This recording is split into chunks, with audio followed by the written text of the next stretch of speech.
किया गया है और यह अपने आप में बहुत बड़ी खबर है। मॉक ड्रिल का नाम सुनते ही पाकिस्तान की हालत खराब हो जाती है, क्योंकि पिछली बार जब नरेंद्र मोदी ने मॉक ड्रिल का ऐलान किया था तो मॉक ड्रिल से पहले ही एक मॉक ड्रिल का रिहर्सल हुआ था और उसी रात पाकिस्तान को ठोक दिया गया था।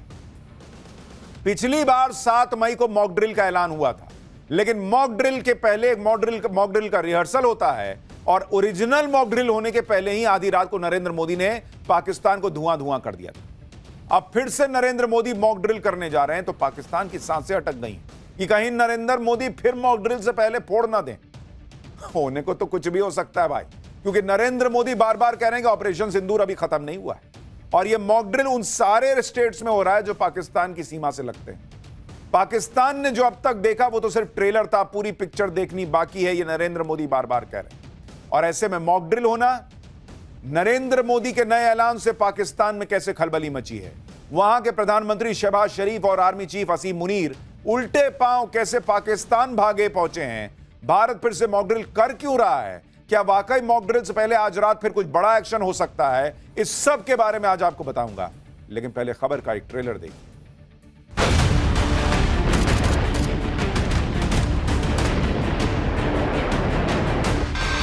रोटी खाओ वरना मेरी गोली तो है ही। और अभी तो मैंने कुछ ज्यादा किया नहीं है, वहां पसीना छूट रहा है।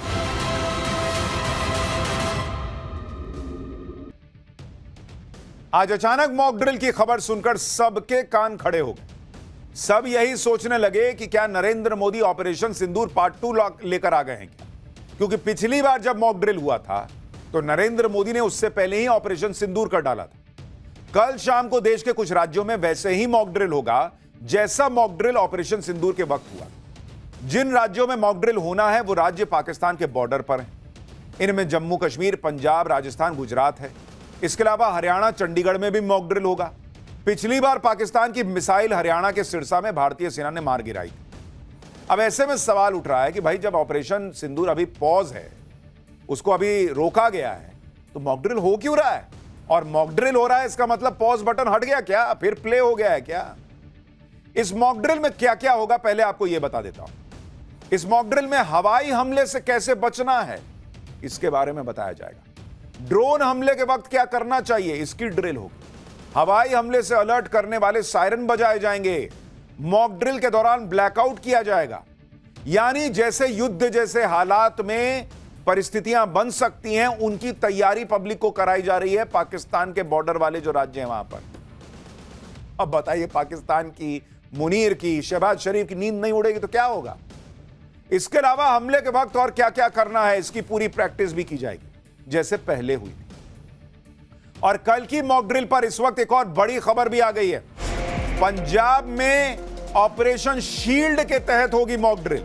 पंजाब में कल नहीं 3 जून को मॉक ड्रिल होना है। अब सिविल डिफेंस की ट्रेनिंग की वजह से कल ड्रिल नहीं होगी। एनडीआरएफ दे रहा है सिविल डिफेंस कर्मचारियों को ट्रेनिंग, यानी पंजाब में अब ये ट्रेनिंग की डेट आगे बढ़ा दी गई है, लेकिन बाकी जगह जो है वहां पर ये मॉक ड्रिल होगी और ऑपरेशन शील्ड के तहत मॉक ड्रिल कराई जाएगी अब पंजाब के अंदर, यह भी बताया जा रहा है। ऑपरेशन सिंदूर पार्ट 2 की बातें इसलिए भी हो रही है क्योंकि पिछली बार भारतीय सेना ने पाकिस्तान के 9 आतंकी ठिकानों को खत्म कर दिया था, जिनमें मसूद अजहर का पूरा परिवार निपट गया था। लेकिन पाकिस्तान में अभी भी कई आतंकी अड्डे बचे हुए हैं और इन सब की लोकेशन भारत के पास है। भारत ने ऑपरेशन सिंदूर के बाद इन 12 ठिकानों की लोकेशन दिखाकर ऐलान किया था कि हमें पाकिस्तान के एक एक आतंकी ठिकाने का पता है और जब चाहे जैसे चाहे भारत इन आतंकी ठिकानों को नेस्तनाबूद कर सकता है। ये टेरर कैंप कहां है जो भारत के निशाने पर है। भाई पीओके में चेलबंदी टेरर कैंप है, पीओके का अब्दुल्ला बिन मसूद टेरर कैंप, पीओके का दुलाई टेरर कैंप, पीओके का सेंसा टेरर कैंप, पीओके में ही डुंगी टेरर कैंप है, पीओके का गुलपुर आतंकी कैंप, पीओके का बराली आतंकी कैंप और पाकिस्तान का गढ़ी हबीबुल्ला टेरर कैंप निशाने पर है। पाकिस्तान का 82 टेरर कैंप और बालाकोट का टेरर कैंप भी भारत के निशाने पर है। पाकिस्तान में उगी टेरर कैंप और बोई टेरर कैंप भी भारत कभी भी इन्हें फोड़ सकता है। पाकिस्तान को पता है कि उसके आतंकी अड्डों को नष्ट करना अब भारत के बाएं हाथ का खेल है। भारत जब चाहे पाकिस्तान को ठोक सकता है और इसलिए पाकिस्तान के पसीने छूट रहे हैं। पाकिस्तान ये सोचकर भी डर रहा होगा कि भारत में जबरदस्त हलचल मची हुई। एक तरफ मॉक ड्रिल फिर से होने वाली है, तो पाकिस्तान को भारत के गृह मंत्री अमित शाह की राष्ट्रपति द्रौपदी मुर्मू से मुलाकात की खबर से भी तनाव बढ़ गया होगा।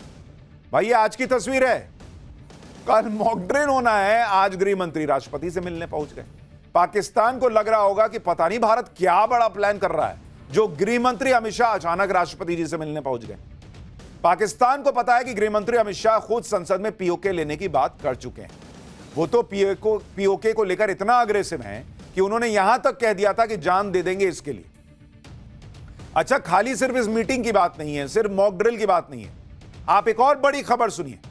इतना पाकिस्तान का माथा ठनका देने वाली एक और बड़ी खबर यह है कि भारत के एनएसए अजीत डोभाल ने अचानक अपना रूस का दौरा कैंसिल कर दिया है।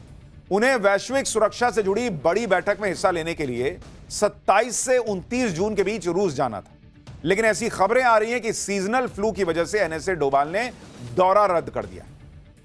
अब तबीयत एनएसए डोभाल की खराब होने की बात चल रही है, लेकिन बुखार पाकिस्तान को आ रहा है। पाकिस्तान को लग रहा होगा कि सीजनल फ्लू तो कहने की बात तो नहीं है, भारत कोई बड़ा सरप्राइज प्लान कर रहा हो और इसी वजह से एनएसए डोभाल रूस नहीं जा रहे हो।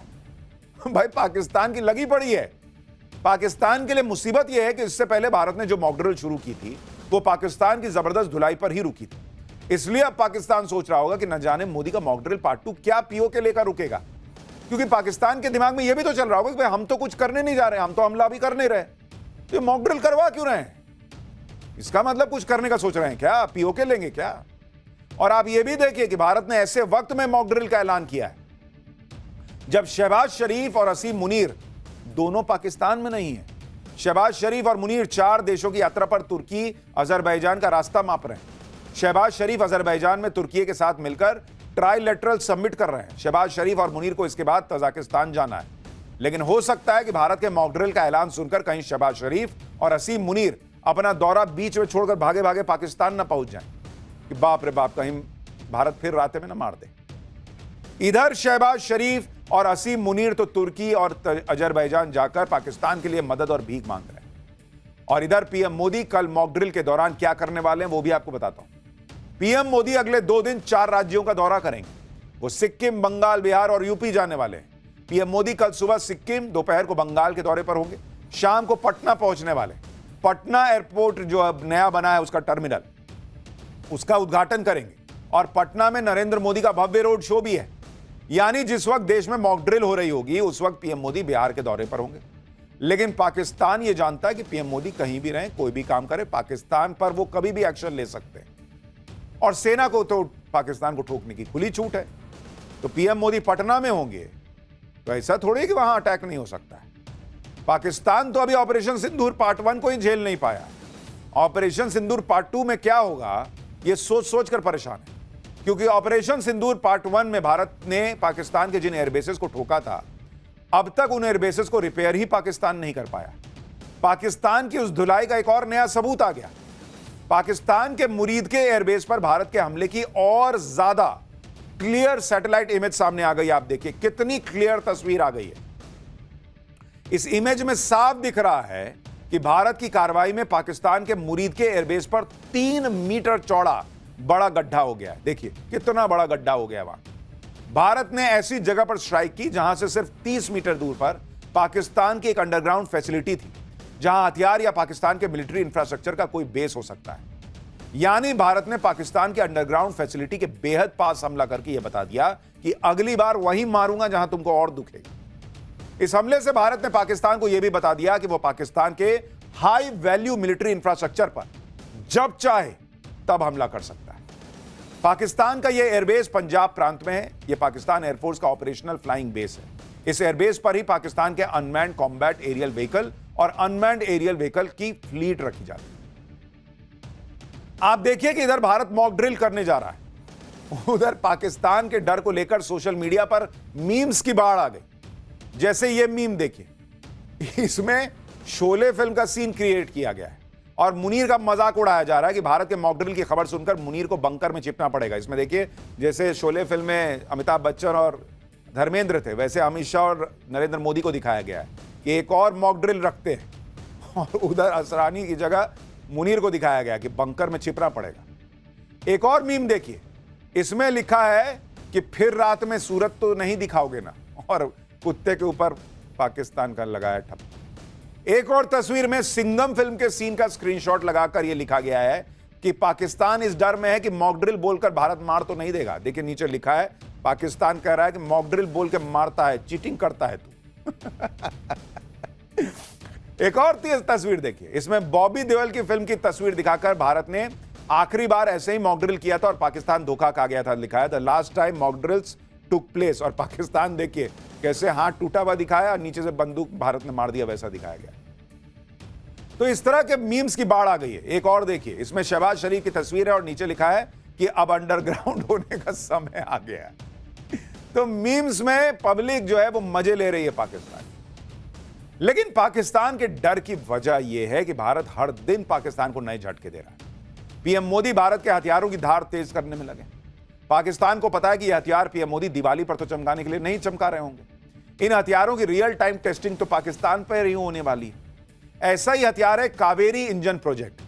यह भारत का पहला स्वदेशी फाइटर जेट इंजन बनाने से जुड़ा हुआ प्रोजेक्ट है। इस प्रोजेक्ट की शुरुआत 1989 में हुई थी, 1989 में, और इस प्रोजेक्ट का लक्ष्य था कि भारत थ्रस्ट वाला टर्बो फैन इंजन विकसित कर ले अपना, ताकि हल्के लड़ाकू विमान तेजस में इसका इस्तेमाल किया जा सके। लेकिन यह प्रोजेक्ट तकनीकी दिक्कत, मटेरियल की कमी, अंतर्राष्ट्रीय प्रतिबंध के बीच जूझता रहा। हालांकि कावेरी प्रोजेक्ट को पूरी तरह बंद नहीं किया गया। दावा है कि डीआरडीओ इसे अनमैन्ड कॉम्बैट एरियल व्हीकल और अनमैन्ड एरियल व्हीकल के लिए इस्तेमाल करने की प्लानिंग कर रहा है। ऑपरेशन सिंदूर के बाद यह प्रोजेक्ट एक बार फिर से चर्चा में है।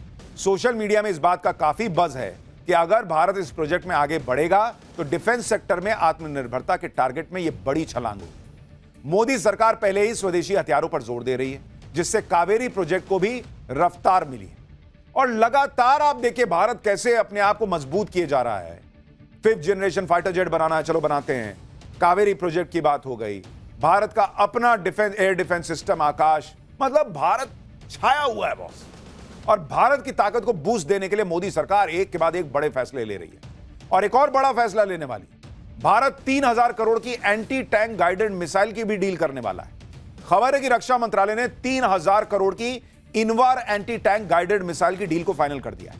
इस डील के तहत भारत डायनेमिक्स में करीब 500 Invar anti tank guided missile खरीद